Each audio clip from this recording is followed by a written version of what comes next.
এখন যে স্টোরিটা তোমাদের শোনাতে চলেছি, এই স্টোরিটা অনেকদিন আগেই আমার কাছে দেওয়া হয়েছিল, কিন্তু কিছু সমস্যার কারণে আমি স্টোরিটা দিতে পারি নাই। তো এখন স্টোরিটা তোমাদের শোনাচ্ছি। একজন লিখেছিলেন, আমার বাসা গাইবান্ধা।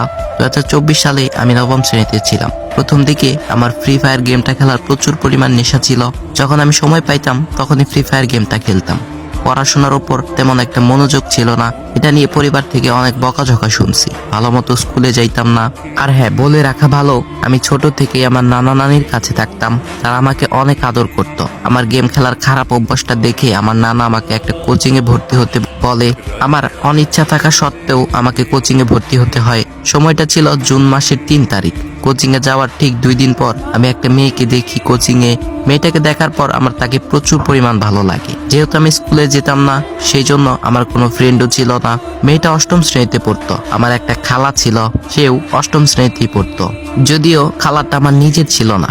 মেয়েটাকে দেখার ঠিক 2 দিন পর আবার সে মেয়েটাকে কোচিং এ দেখতে পাই। বাড়িতে এসে আমার খালাকে মেয়েটার বিষয়ে জিজ্ঞেস করি। আমার খালা বলে ও নাকি ওর বেস্ট ফ্রেন্ড। আমি আমার খালাকে বললাম, ওর সাথে আমার রিলেশনটা করাই দে না। আমার খালা বলল, আচ্ছা দেখি কি করা যায়। আমি বললাম, যেভাবেই হোক ওর সাথে আমাকে রিলেশন করাই দে। পরের দিন আমার খালা ওকে গিয়ে সবটা জানালো। ও বলল, না আমি কারোর সাথে রিলেশন করব না। আমার খালা বলল, ছেলেটা কিন্তু অনেক ভালো। তখনও ও রাজি হয়নি। আমার খালাকে দিয়ে আমি কিছুদিন পর পর আমার মনের কথা মেয়েটাকে জানাতাম। মেয়েটা শুধু নাই বলতো। এর ঠিক 1 মাস পর স্কুলে অনুষ্ঠান আয়োজন করা হয়। সেখানে প্রথমবারের মতো আমি ওকে সামনাসামনি প্রপোজ করি। ওই দিনে ও আমাকে না করে দিয়েছিল। এটা শুনে আমার মনটা প্রচন্ড পরিমাণে খারাপ হয়ে গিয়েছিল।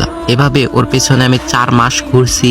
ওর জন্যই আমি 4 মাস নিয়মিত স্কুল করছি। এক নজর ওকে দেখার জন্য নিয়মিত কোচিং করছি। ওকে একদিন না দেখলে আমার সারাদিন মনটা খারাপ থাকতো। এতদিন নিয়মিত স্কুলে ক্লাস করার কারণে আমার অনেক ফ্রেন্ড হয়ে গিয়েছে। তো প্রথম পার্টের জন্য এই গল্পটা এতটুকু রাখছি। তো পরের পার্ট জানার জন্য কে কে আগ্রহী যে মেয়েটা কি তার সাথে রিলেশন করেছিল কিনা, কমেন্টে জানাও।